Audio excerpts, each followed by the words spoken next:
¿Será puntual el tren? ¿Qué está pidiendo un milagro, doña Margarita?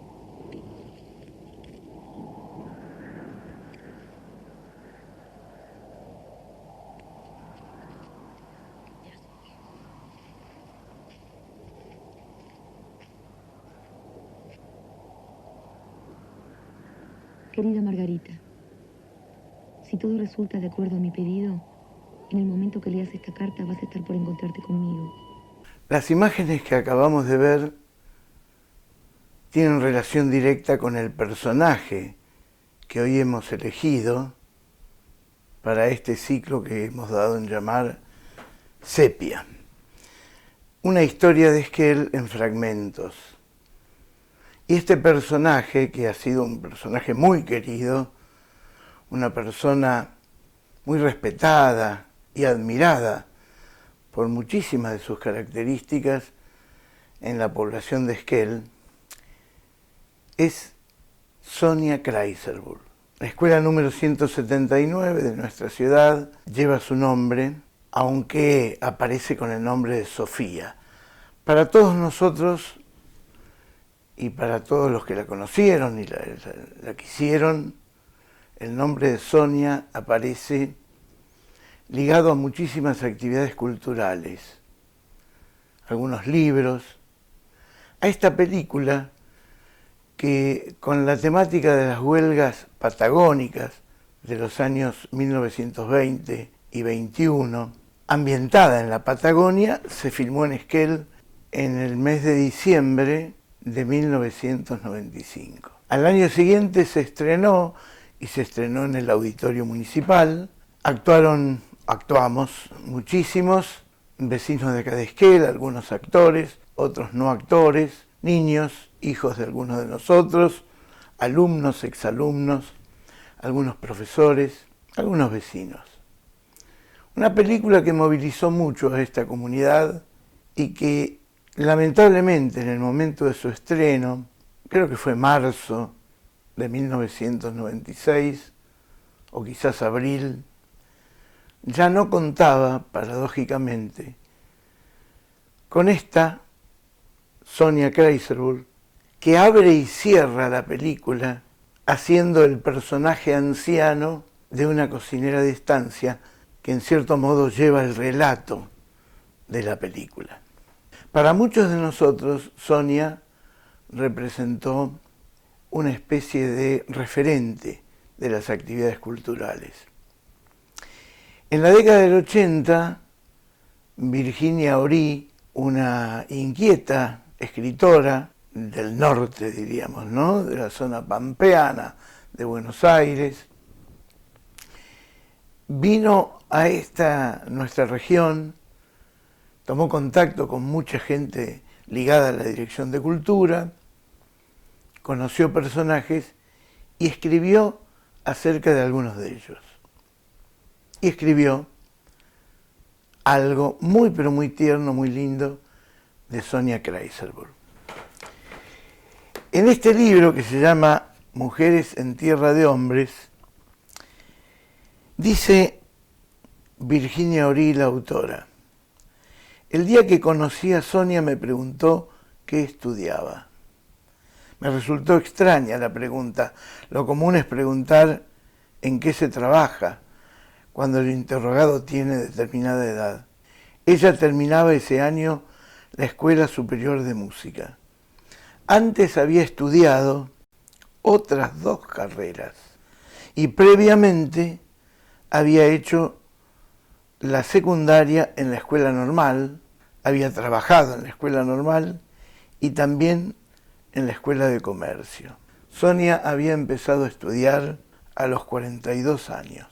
Virginia, en este caso, habla de Sonia, habla de su casa, de la calidez del interior de su casa, a la cual le había puesto el nombre de El Chinchorro, en cuyo patio muchos mochileros solían parar en su estadía por esta zona rumbo al lago, seguramente, y llevaba algunos cuantos recuerdos y algunas fotografías, como la de Gustavo Marambio, quien había conocido personalmente,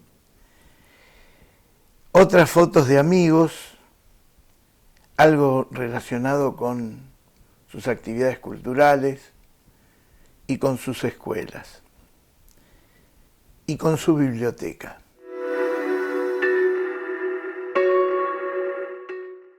Sonia llegó a la Patagonia muy joven, había nacido en 1916 en Entre Ríos. Quedó huérfana durante la infancia prácticamente, eran muy pobres, debían resolver su vida de la mejor manera posible y en cuanto tuvo algo más de edad se vino a la Patagonia a trabajar una estancia en la parte administrativa. En cuanto a esto de la administración, escribir a máquina y ser hábil para las tareas, diríamos, burocráticas, además de la estancia y el contacto directo con la gente de campo, Sonia estuvo trabajando en algunas empresas, en una empresa de turismo que organizaba los viajes de pasajeros del ADE, Líneas Aéreas del Estado. Estuvo enseñando mecanografía en la escuela normal, en la cual había cursado los estudios secundarios que le faltaban. También trabajó y pudo llegar a ser rectora de la escuela 8, luego 708, de comercio, de adultos nocturna, que funcionaba en aquellos años, inicios de los años 70, en la actual escuela número 54, sobre la calle Almafuerte. Y aquí viene una parte trágica de la vida de Sonia y de la vida de todos. Llegó la dictadura. Y si bien estaban interconectadas algunas cuestiones entre provincia y nación, la dejan cesante en el cargo de la escuela provincial y luego la van a dejar cesante en su cargo docente de la escuela normal. El caso de la escuela de comercio, ella queda cesante por razones de seguridad. Y en el caso de la escuela normal, fue la directora, que se llamaba Viena de Benítez, quien persiguió prácticamente a Sonia porque no había hecho el arreglo de sus papeles, dando la novedad por escrito de que había quedado cesante en la escuela provincial. Tantas notas envió esta directora a la autoridad allá en Buenos Aires que no tuvieron más remedio que hacerle el expediente, declararla prescindible, incluso sin ningún derecho a reclamar indemnización. Este era el trabajo que hacía mucha gente muy funcional y admiradora de la dictadura, perseguir a gente de trabajo. Salvaron la vida. En aquellos años hubo varios casos de persecuciones y de cesantías.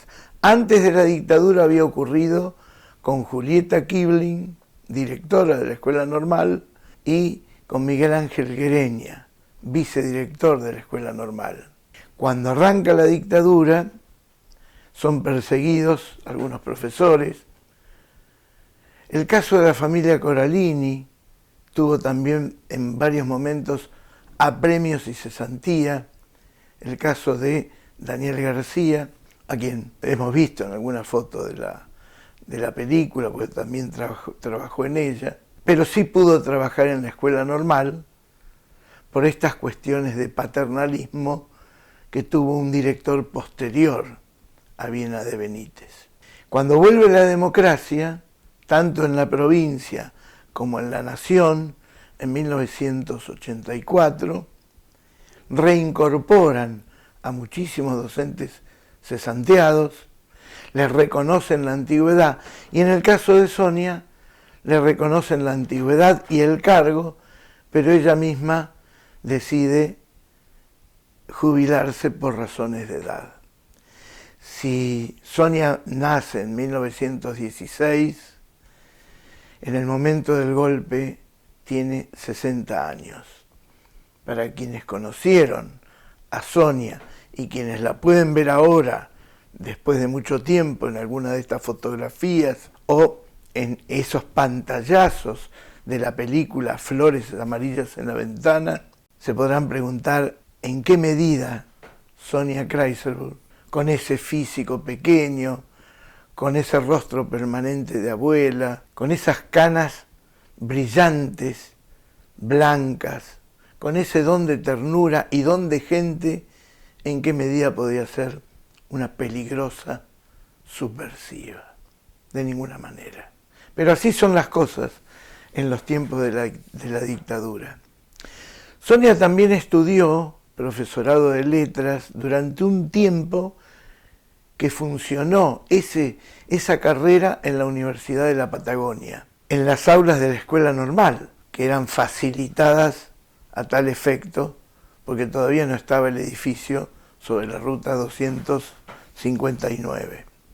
Y Sonia también estudió en la Escuela Polivalente de Arte. Sonia Kreiselburg era una permanente estudiante. Daba lujo, era hermoso charlar con ella, asistía a las exposiciones plásticas, a los encuentros de coro, a las obras de teatro, y siempre con alguna palabra de aliento, con algún consejo, o con el reconocimiento que la gente que hace arte, que trabaja para la cultura, realmente se merece. Sonia Kreiselburg falleció en 1996. Tenía 80 años. Tuvo muchos amigos acá en Esquel. Cuando ella llega, traba amistad con la familia Ripa, con la familia de Feldman-Hosing, que estaban todos ligados a la escuela normal en la década de los 50. Posteriormente empieza a estudiar, se dedica a trabajar en lo que ya habíamos comentado y trata de cumplir esa faceta que siempre tenía y que la tuvo prácticamente hasta el final. Estudiar, leer y estudiar. Y estudiaba como alumna regular de estas carreras que habíamos dicho.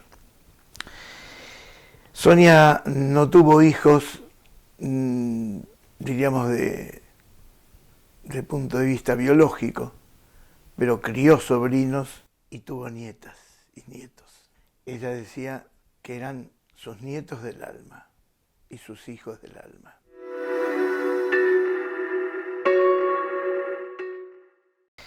También estuvo ligada a la Confederación de Empleados de Comercio, estuvo en Holanda, en algún momento llegó a Holanda por medio de la cuestión de las mutuales. Cuando vino dijo, no tenía nada que envidiarle a las nuestras. También estuvo ligada directamente a la CGT e históricamente fue una de las primeras mujeres de acá de la zona que llegó a tener un cargo sindical de real importancia. Yo también escribí algunas notas dedicadas a Sonia en el primer libro que hice sobre la historia de Esquel. Y cerré diciendo, ¿qué más? ¿Cuánto más? Sonia con sus ojos pequeños y su mirada tristona. Sonia humilde y sencilla, algo encorvada por el peso de sus 80 años, caminando hacia alguna de las escuelas a las que siguió ligada siempre. Sonia en la película Flores amarillas, cumpliendo un rol sencillo, sobrio, al final de una historia ambientada en los años 20. Con sus hijos o su nieta, Sonia en una fotografía rodeada de flores en la escuela 179 que lleva su nombre con toda justicia. Sonia en las aulas de la universidad, buscando ser profesora en letras. Sonia en la Escuela Polivalente de Arte. Sonia en el Auditorio Municipal asistiendo a alguna obra de teatro. Sonia en nuestro recuerdo. Hay un pasaje que lleva su nombre, quizás sea muy poco para el reconocimiento, muy estrecho, geográficamente hablando, pero no importa. Personajes como Sonia Kreiselburg merecen de mínima un reconocimiento urbano, geográfico, una calle, una avenida, una plaza, un paseo. No es la única, no es el único caso. Felizmente en Esquel, quizás en las zonas más periféricas, porque se han respetado los nombres tradicionales de las calles del centro, pero en estas regiones periféricas de nuestra ciudad hay muchísimos nombres que tienen que ver con personajes de nuestra historia. Y no podía ser de otra manera tenerla en esta oportunidad en nuestro programa en Red 43. Muchas gracias.